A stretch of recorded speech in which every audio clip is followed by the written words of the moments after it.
ॐ अज्ञानतिमिरान्धस्य ज्ञानाञ्जनशलाकया चक्षुरुन्मिलितं येन तस्मै श्रीगुरवे नमः।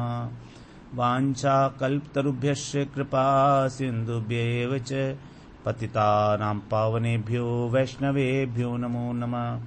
नमो महावदन्याय कृष्णप्रेमप्रदायते कृष्णाय कृष्णचैतन्यनाम्ने गौरत्विषे नमः। हे कृष्ण करुणा सिंधो दीनबंधो जगत्पते गोपेश गोपिकाकांत राधाकांत नमोस्तुते। तप्त कांचन गौरांगी राधे वृंदावनेश्वरी वृषभानुसुते देवी प्रणमामि हरिप्रिये। वृंदायै तुलसीदेव्यै प्रियायै केशवस्य च कृष्ण भक्ति पदे देवी सत्यवत्यै नमो नमः। श्री कृष्ण चैतन्य प्रभो नित्यानंद श्री अद्वैत गदाधर शिवसदि गौर भक्त वृंद। हरे कृष्णा कृष्ण कृष्ण हरे हरे हरे राम राम राम हरे हरे। हरे कृष्णा। सर्वप्रथम मैं अपने गुरुपाद पद ओम विष्णुपाद अष्टोत्तरशत श्री श्रीमद् भक्ति वेदांत माधव गोस्वामी महाराज के चरण कमलों में अनंत कोटि दंडवत प्रणाम ज्ञापन करता हूँ। हम लोग श्रीमद् भगवद गीता का 15वां अध्याय श्रवण कर रहे हैं। उसमें हमारा आज 9वां श्लोक जो हम श्रवण कर रहे थे उसी की लोग हम चर्चा आगे बढ़ाते हैं। भगवान कह रहे हैं श्रोत्रम चक्षु स्पर्शनम च रसनम घ्राणमेव च अधिष्ठाय मनश्चायम विषयानुपसेवते। अर्थात जो जीवात्मा है ये अयम का मतलब यह जीवात्मा मन का आश्रय लेकर मनश्चायम ही अपने कर्ण चक्षु त्वचा रसना और नासिका घ्राणेन्द्रिय के द्वारा इन 5 इंद्रियों के द्वारा विषयों का सेवन करता है। तो जीवात्मा के पास इनके अतिरिक्त और कोई साधन भी तो नहीं है ना। इनको अपना मानता है जीवात्मा। इनको कहा गया था कर्षति मतलब इनका आकर्षण करता है, फिर इनको ही लेकर वो दूसरे शरीर में प्रवेश करता है गृहीत्वा। अब यहां पर कह रहे हैं अधिष्ठाय, तो मन का आश्रय लेकर ही इन 5 ज्ञानेन्द्रियों से युक्त होकर विषयों का सेवन करता है, क्योंकि यही जो 5 ज्ञानेन्द्रियां हैं विषयों को ग्रहण करती हैं बाह्य जगत से। तो यहां पर यह बात समझनी है कि हमने कभी भोगों को नहीं भोगा। वास्तव में भोग जो है वही हमें भोग रहे हैं। हमने कभी समय को व्यतीत नहीं किया, समय हमें व्यतीत कर रहा है। मतलब हमारी जो तृष्णा है भोग को भोगने की वो कभी शांत नहीं हुई आज तक। हमारा शरीर ही जीर्ण शीर्ण हो जाता है, दुर्बल हो जाता है, भोगने की सामर्थ्य खत्म हो जाती है। भागवत में कहा है 9वें स्कंध के 19वें अध्याय के 14वें श्लोक में न जातु कामै कामानाम उपभोगे न शाम्यति हविषा कृष्ण वर्तमेव भूयैवाभिवर्धते। कह रहे हैं कि भोग पदार्थों के उपभोग से कामनाएं शांत नहीं होती कभी भी। न जातु कामः, कभी भी कामनाएं भोगों के उपभोग से शांत नहीं होती, बल्कि जिस प्रकार घी की आहुति डालने पर अग्नि और भड़क उठती है, वैसे ही जो भोग वासना है वो भोगने से और अधिक प्रबल हो जाती है, वर्धते बढ़ जाती है।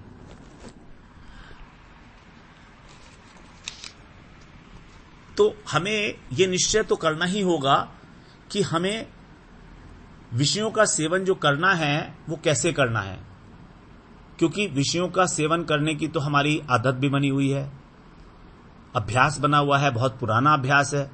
अब यदि उसको कहा जाए कि आप एकदम से उसे छोड़ दो तो नहीं कर सकते। तो इसके लिए बताते हैं कि केवल हम अपनी भोग बुद्धि से उसका सेवन ना करें। जब हमारे अंदर ये विचार दृढ़ हो जाएगा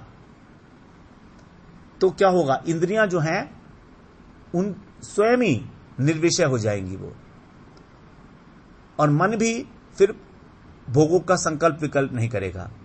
यदि हमारे अंदर भोग बुद्धि है तो मन बार बार उसके बारे में सोचेगा, अभी ये कर लो, अभी ये कर लो, अभी ये खाऊंगा, अभी ये खाऊंगा। इसका मतलब है अभी भोग बुद्धि वर्तमान है। अगर भोग बुद्धि नहीं है तो मन सोचेगा ही नहीं, क्योंकि बुद्धि मन से अधिक स्ट्रांग है, बुद्धि के अंदर बल ज्यादा है। वो अलग बात है कि हमारा मन अभी हमारी बुद्धि को भी चलायमान कर देता है। मन कहता है कि ये करेंगे, ये खाएंगे, तो बुद्धि ठीक है, कहती है हाँ चलो कोई बात नहीं है, क्योंकि मन का अभ्यास बहुत पुराना है। लेकिन यदि हम चाहें अपने विवेक के द्वारा तो ऐसा कर सकते हैं। तो भगवान ने इसका उपाय भी बताया, बड़ी सुंदर उपाय बताया है इसका। भागवत के अंदर बता रहे हैं 11वें अध्याय में 20वें अध्याय का 27 और 28वां श्लोक। बड़ा इंपॉर्टेंट श्लोक है ये, क्योंकि हम सब ही किसी न किसी प्रकार से इस संसार में उन विषय भोगों के कारण, उनमें आसक्ति होने के कारण पूर्णतः लिप्त हैं। अब इस लिप्तता को, इस चिपकन को कैसे कम किया जाए, उसके लिए बहुत सुंदर उपाय बताया है जो किया जा सकता है। ऐसा नहीं है कि उसके लिए बहुत मेहनत करनी पड़ेगी हमको।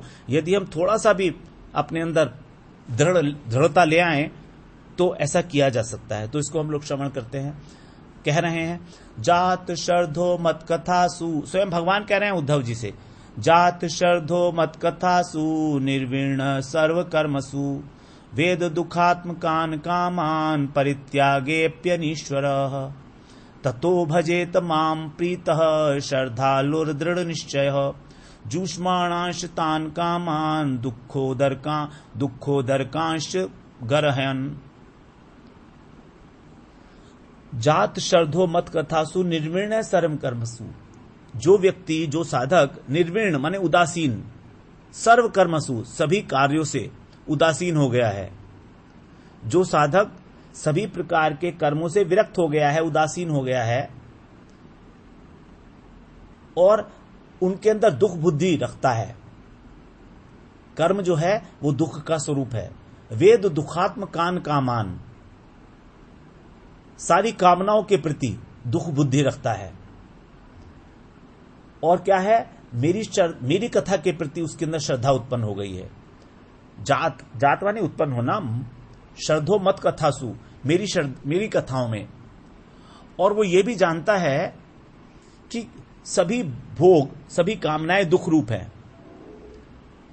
भोग तो रहा है, संसार में है, गृहस्थ है, सब चीजें कर रहा है, लेकिन अंदर ही अंदर अपने अंदर ग्लानि का अनुभव करता है, दुख का अनुभव करता है, ये क्या हो गया। इतना सब जानकर भी जो परित्यागे अपि अनीश्वरः, इतना जान के भी जो उनको नहीं छोड़ पा रहा है, समर्थ नहीं है। ईश्वर का मतलब है समर्थ होना, अनीश्वर का मतलब समर्थ ना होना। तो परित्यागे अपि अनीश्वरः, उनका परित्याग करने में तो भी समर्थ नहीं हो पा रहा है। उसे क्या करना चाहिए, ततो भजेत मान प्रीतः, उसको मेरा प्रीति पूर्वक भजन करना चाहिए। ततो उस पर्टिकुलर केस में श्रद्धालु दृढ़ निश्चय, श्रद्धा पूर्वक और दृढ़ निश्चय के साथ। श्रद्धा के अंदर वास्तव में तो दृढ़ निश्चय आ ही गया,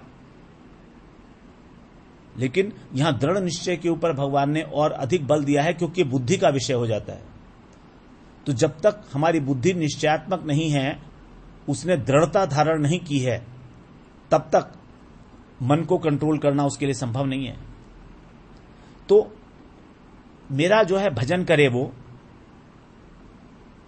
ऐसी स्थिति में, और जूष्मांश तान कामान दुखोदरकांश गरहन, और भोगों को भोगते समय ये सोचे कि ये दुख रूप है, दुखजनक है, इनसे मुझे दुख की प्राप्ति होने वाली है।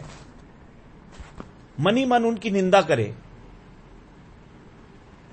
उनकी निंदा भी करनी है, ग्रहण करता रहे उनको, लेकिन अपने मन में सोचता रहे कि देखो तो अभी तक मेरे भोग जा नहीं रहे हैं, मैं भजन कर रहा हूं, मुझको विरक्ति होनी चाहिए संसार से, लेकिन मैं कितना भाग्यहीन हूं, कितना दुर्भागा हूं मैं कि मैं अभी तक इन भोगों को भोगने में रुचि ले रहा हूं। तो इस प्रकार अपने मन में विचार करे। और इस दुविधा से छुटकारा पाने के लिए प्रार्थना करे, भगवान का भजन करे। और भजन कैसे करना है? प्रीतिपूर्वक, श्रद्धापूर्वक, दृढ़ निश्चय के साथ। तो वास्तव में सभी रोगों की, जितनी भी हमारी मानसिक बीमारियां हैं, ये भवरोग है हमारा, इसकी एक ही औषधि है, भगवत प्रेम और भजन, बस। और वो प्रेम कैसा हो, वो तो रामचरितमानस में हम लोगों ने सब श्रवण किया भी है। रामचरितमानस का जो अंतिम श्लोक है, अंतिम चौपाई है, तुलसीदास जी कह रहे हैं, कामहि नारी प्यारी जिमी, लोभहि प्रिय जिमि दाम, तिमि रघुनाथ निरंतर, प्रिय लागहु मोहि राम। बहुत ही सुंदर उदाहरण दिया है तुलसीदास जी ने।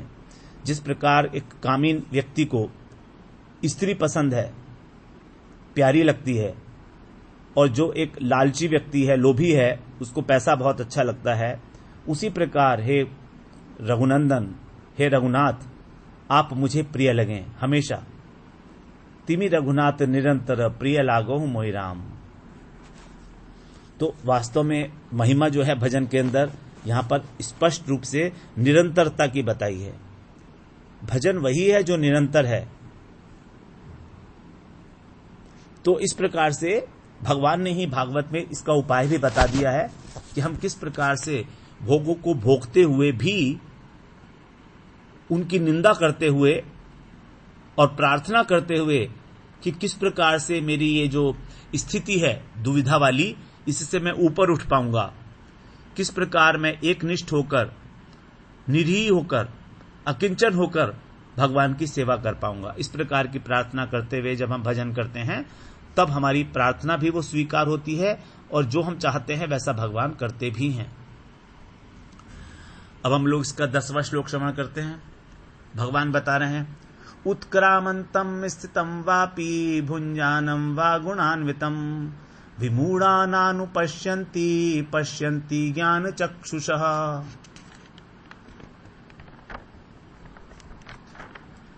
उत्क्रामंतम स्थितम वापि। पिछले 3 श्लोकों में भगवान ने जीवात्मा का जो स्वरूप था वो बताया कि जीवात्मा किस प्रकार से एक शरीर से दूसरे शरीर में जाता है।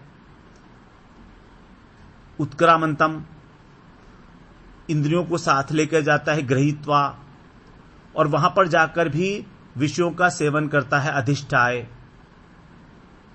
मनश्चायम, ये क्रियापद थे। अब इस बात को कौन जानेगा, इन तीनों बातों को जो भगवान ने अभी 3 श्लोकों में बताया, 7, 8, 9 में, इस बात को, रहस्य को हृदय में कौन धारण कर पाएगा? वो कह रहे हैं भगवान यहां, उत्क्रामंतम स्थितम वापि, शरीर को छोड़कर जाते हुए, उत्क्रामंतम, उत्क्रांति, छोड़ना, तो उत्क्रामंतम जो छोड़कर जाने वाला है, या वामने या स्थितम वापि, दूसरे शरीर में स्थित हो गया है, अथवा भुंजानम, अथवा जो विषयों को भोग रहा है, अपि, अपि माने भी। तो 3 प्रकार की अवस्था देखिए, बिल्कुल क्लियर। शरीर को छोड़कर जाते हुए, शरीर में दूसरे स्थित होकर, और इसी शरीर के अंदर अथवा दूसरे शरीर के अंदर विषयों को भोगते हुए। 3 अवस्थाएं हैं, विषयों को भोग करना, शरीर को छोड़ना और दूसरे शरीर में जाकर स्थित होना। इन तीनों अवस्थाओं में भी जो भी व्यक्ति गुणान्वितम, गुणों से युक्त होकर जीवात्मा के स्वरूप को नहीं जानता, कौन नहीं जानता? विमूढ़ा। विमूढ़ लोग जो हैं वो इस बात को नहीं जानते, जो भगवान ने अभी बताए 7वें, 8वें, 9वें में। जानने की कोशिश करेंगे तो भी नहीं जान पाएंगे। विमूढ़ा नानुपश्यन्ति, पश्यन्ति ज्ञान चक्षुषः, और जो ज्ञान नेत्रों वाले हैं वो मनुष्य जान पाएंगे। अथवा जो इसको नहीं जानते हैं वो विमूढ़ हैं, और जो इस बात को जान गए हैं उन्हीं को ज्ञानी कहा जाएगा। ज्ञान चक्षुष, उनके ज्ञान चक्षु खुल चुके हैं। हमारे ज्ञान चक्षु कौन खोलता है? गुरुजी खोलते हैं हमारे। अज्ञान तिमिरान्धस्य ज्ञानांजन शलाकया। तो इस प्रकार से 3 स्थिति भगवान ने यहां पर बताई हैं। इन तीनों स्थितियों के अंदर जब हम तीनों गुणों के साथ युक्त होते हैं तो इस रहस्य को नहीं जान पाएंगे, because we are a party who is going through the process. जब तक हम उससे बाहर निकलेंगे नहीं, तब तक हम ये नहीं जान पाएंगे कि ये हो क्या रहा है। जैसे एक एग्जीबिशन के अंदर, एक प्रदर्शनी के अंदर जो व्यक्ति घूम रहा है, उसको ये नहीं पता कि ये प्रदर्शनी शुरू कहां से हो रही है और अंत कहां से हो रही है, क्योंकि बहुत लंबी एरिया में बली लगी हुई है एग्जीबिशन। लेकिन जब वो उससे बाहर आ जाता है तब उसे समझ में आता है कि हां, ये यहां से शुरू हुई और यहां खत्म हुई है। तो जब तक हम खुद ही भोक्ता हैं, गुणान्वितम, गुणों के कारण स्वयं को भोक्ता समझ रहे हैं, तब तक इस बात को जानना बहुत मुश्किल है। वो तो कह रहे जान ही नहीं पाएगा, विमूढ़ा नानुपश्यन्ति, समझ ही नहीं पाएगा। तो अब देखिए, सबसे पहले बताए उत्क्रामंतम, अर्थात स्थूल शरीर को छोड़कर जीवात्मा का सूक्ष्म शरीर के साथ प्रस्थान करना। जब जीवात्मा इस स्थूल शरीर को छोड़ता है तो अकेले नहीं छोड़ता, वो इस सूक्ष्म शरीर के साथ छोड़ता है। पहले कहा था ना, जिस प्रकार की वायु पुष्प से उसकी गंध को लेकर आगे बढ़ती है, उसी प्रकार ये आत्मा भी सूक्ष्म शरीर को लेकर आगे बढ़ती है। इंद्रियों को भी साथ में, मन, बुद्धि, अहंकार, चित्त और इंद्रियां इत्यादि, इन सब को लेकर आगे बढ़ती है। तो जो प्रस्थान करने वाली प्रोसेस है, इसको बोलते हैं उत्क्रामंतम। तो वास्तव में तो आत्मा अचल है, हम लोग पढ़े हैं, अचलो अयम सनातन है, नित्य है, सर्वगत है, स्थाणुर, अचलो अयम सनातन है, अचल है, उसमें किसी प्रकार का कोई गति नहीं है। शुद्ध चेतन तत्व में कोई आवागमन नहीं होता है। तो फिर क्यों बोलते हैं हम कि आत्मा आती है और आत्मा जाती है? ये वास्तव में प्राण जो है हमारे, उनका आवागमन है, प्राणों का आवागमन है ये। और सूक्ष्म शरीर के साथ जो हमारी आसक्ति है जीवात्मा की, तो उस सूक्ष्म शरीर का आवागमन है। तो प्राणों का और सूक्ष्म शरीर का आवागमन है, जिसे कहा जाता है उत्क्रामंतम। 8वें श्लोक में भी यही बताया था, उत्क्रामति, उत्क्रमण करना। तो हमारे शरीर में जो 5 वायु हैं, 5 प्राण हैं और 5 पंच प्राण हैं, तो उन 5 प्राणों में जो उदान है, ये उदान जो प्राण है, इस उदान का आश्रय लेकर ही जीवात्मा सूक्ष्म शरीर को लेकर दूसरे शरीर में प्रवेश करता है। यही है उत्क्रामंतम। उत्क्रामति की जो प्रक्रिया है, उत्क्रमण की प्रक्रिया यही है। फिर दूसरा बताया स्थितम वा। जब ये आत्मा, जीवात्मा दूसरे शरीर में जाकर स्थित हो जाता है, उसको कहा गया स्थितम वा। अर्थात जब वो नया स्थूल शरीर धारण कर लेता है, तो सूक्ष्म शरीर के द्वारा स्थूल शरीर का ग्रहण करना, इसको बोलते हैं जन्म। तो जन्म के समय स्थितम वा। तो जैसा मृत्यु के समय हमारा भाव होता है अंतःकरण में, उसी प्रकार का सूक्ष्म शरीर बन जाता है हमारा। जैसे कैमरे पर प्रतिबिंब बनता है ना, कैमरे में हमने फोटो खींचते हैं जब, तो जैसे क्लिक करते हैं तो सामने वो वस्तु जिस स्वरूप में है एज इट इज क्लिक हो जाती है, फ्रीज हो जाती है वहीं। उसी प्रकार से जब हमारे प्राण इस शरीर में से निकलते हैं तो एक स्थिति ऐसी होती है जो हमारा मन का अंतिम भाव होता है। ये स्थिति है जब मन प्राणों में विलीन होना आरंभ करता है। सबसे पहले हमारी जो इंद्रियां हैं वो मन के अंदर विलीन हो जाती हैं और हमारा बाहर की दुनिया से कनेक्शंस खत्म हो जाते हैं मरते समय।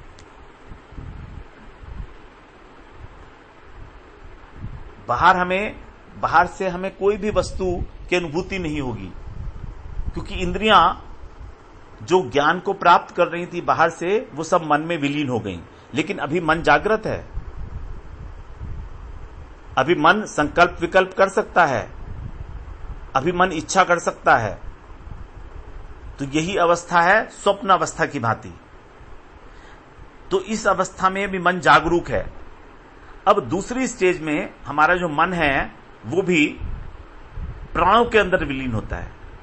तो पहली अवस्था को बोलते हैं मरणासन्न अवस्था। इस मरणासन्न अवस्था का जो अंतिम भाव है, जब मन बिल्कुल प्राणों में विलीन होने ही वाला है, उसी समय समझ लीजिए कि हमारे मन में जो भी भाव था वो फ्रीज हो गया, वहीं का वहीं। अब उस भाव के अनुसार ही हमको नए शरीर की प्राप्ति होगी अगले जन्म में। इस प्रक्रिया में थोड़ा समय लगता है,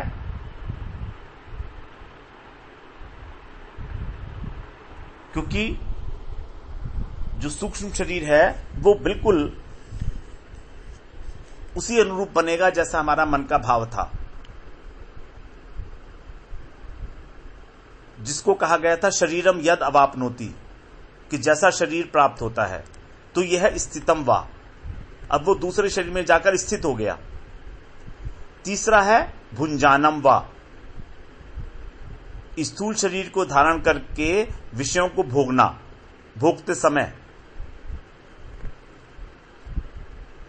अपि का अर्थ है कि इन तीनों अवस्थाओं में, अर्थात जिस समय स्थूल शरीर से निकलता है, दूसरे शरीर को प्राप्त होता है और फिर स्थूल शरीर प्राप्त करके भोग करता है, इन तीनों समय में ही, तीनों अवस्थाओं में ही वो गुणों से लिप्त है। गुणान्वितम, लिप्त होने पर भी वास्तव में लिप्त नहीं है, अकर्ता है। तो तीनों अवस्थाओं की बात हमने पहले भी की थी, उत्कर्मन्तम, स्थितम और भुंजानम। ये तीन अवस्थाएं हैं। तो इन तीनों अवस्थाओं में ही गुणों का यूज है, सत्वगुण, रजोगुण, तमोगुण, लेकिन तो भी स्वयं में निर्लिप्त है वास्तव में आत्मा, क्योंकि वास्तव में न तो उत्क्रमण है, न स्थिति है, न भोक्तापन है। ये तीनों क्रियाएं केवल प्रतीत हो रही हैं, क्योंकि हमने गुणों के साथ अथवा गुणों का जो कार्य है, शरीर है, संबंध है, इनके साथ अपना संबंध मान लिया है। इस संबंध के कारण हमको ये तीनों क्रियाएं प्रतीत हो रही हैं, है नहीं। तो गुणान्वितम का अर्थ है गुणों के साथ अन्वय होना, अन्वित होना। अन्वित का मतलब संबंध हो जाना, लेकिन वास्तव में आत्मा का संबंध गुणों से नहीं हो सकता। इसीलिए इसको माना हुआ संबंध कहा गया है, केवल मान्यता मात्र है। और इस संबंध को मानने का कारण क्या है? मानने का कारण यह है कि हमारा जो शरीर है, इसको इस संसार से सुख की प्राप्ति करने की इच्छा है, क्योंकि अभावग्रस्त है, और यही है इसकी भूल। तो मनुष्य जो है चाहता तो सुख है, लेकिन मिलता तो दुख है। तो भगवान यही कह रहे हैं कि ये गुणातीत होकर भी और गुणों से संबंध मान लेता है, और गुणों से संबंध मानने के कारण ये उनसे बंध जाता है। गुणान्वितम, तो वास्तव में हमारे बंधन का कारण गुण है। कारणम गुण संगोस्य सद असद योनि जन्मसु, केवल गुणों के कारण ही हमारा सद असद योनि के अंदर जन्म होता है। फिर आगे कह रहे हैं विमूढ़ा नानु पश्यन्ति पश्यन्ति ज्ञान चक्षुषा। तो जो इस आत्मा के शुद्ध स्वरूप को नहीं जानते कि वो अकर्ता है, अलिप्त है, वही है विमूढ़। विशेष रूप से जिनको मूढ़ता प्राप्त हो चुकी है, तो अपना गुणों के साथ संबंध मानना और गुणान्वित हो जाना, यही है मूढ़ता। लेकिन जो ज्ञानी है, जिसके ज्ञान चक्षु खुल चुके हैं, वो क्या समझता है? वो सोचता है गुणा गुणेषु वर्तन्ते इति मत्वा न सज्जते। गुण ही गुणों में बरत रहे हैं, इसलिए वो किसी भी प्रकार से सम्मोहित नहीं होता। सीधी सी बात। तो गुणों के कारण जो उसका सम्मोहन है वो इतना प्रगाढ़ हो गया है कि वो उसमें खो जाता है। लेकिन जो तत्वविद है, जो तत्वज्ञानी है, वो उन गुणों से मोहित नहीं होता। प्रकृति के 3 गुण ही हमारे को मोहित करते हैं, और ये मोह ही हमारी मूढ़ता का कारण बन जाता है। तो हमारा जो स्थूल शरीर है, हमारा जो सूक्ष्म शरीर है, ये सब गुणों का कार्य है, उपाधियां है ना। ये दोनों उपाधियां हैं। उपाधि का अर्थ तो हम लोग श्रवण किए ना, उप प्लस आधि। उप का मतलब है पास में, आ का मतलब है अच्छी तरीके से, और धी का मतलब होता है बैठ जाना, रिप्लेस हो जाना, रिप्लेस कर देना। मतलब जो नहीं है वो प्रतीत होने लगना।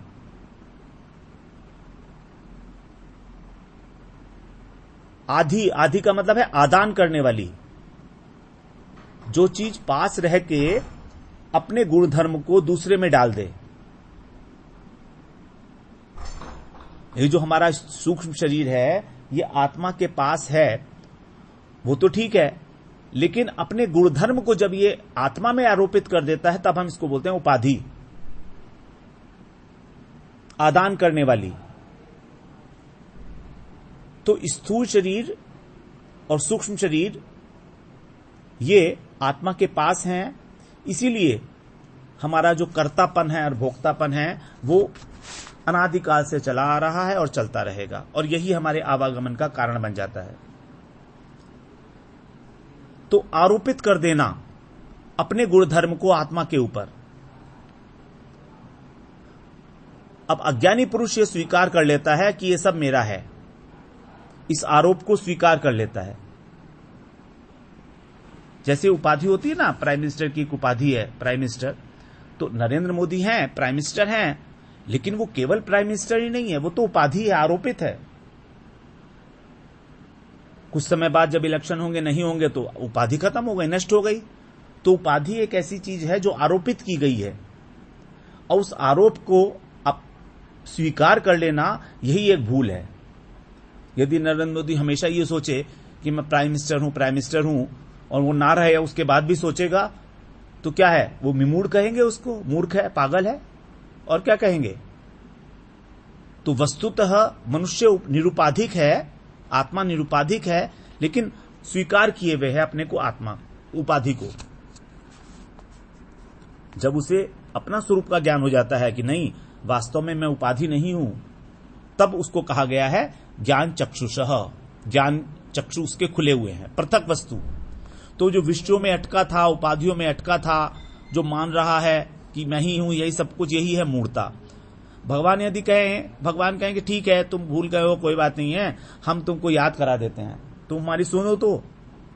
लेकिन हम इतना अधिक डूबे हैं गुणों के साथ, इन्हीं के साथ खेल रहे हैं, भोगों को भोग रहे हैं, और समझते हैं कि ये भोग ही सब कुछ है। तो जब एक शरीर मिलता है तो उस शरीर में आसक्त हो जाता है, और उसको सब कुछ मान लेना, यही है मूढ़ता। तो मूढ़ता इतनी अधिक है कि जो भक्ति धारा प्रवाहित है, उसके अंदर से एक बूंद भी नहीं लेना चाहता है, उसको छोड़ देता है। धारा लगातार प्रवाहित है, और जो संसार के अंदर एक बूंद सुख मिल रहा है, बस उसी से अपनी प्यास बुझाना चाह रहा है, और इस बात को जानना भी नहीं चाहता। इसी को कहा गया विमूढ़ता। जब सद्गुरु की कृपा होती है तो ज्ञान चक्षु खुलते हैं हमारे, तब हमें स्पष्ट रूप से दिखाई देता है कि हम इस देह में रहकर भी ये देह नहीं है, इससे परिचिन्न नहीं है। देहपात होने पर भी हमारी मृत्यु नहीं होती है, भोगों को भोगते हुए भी हम भोग नहीं करते।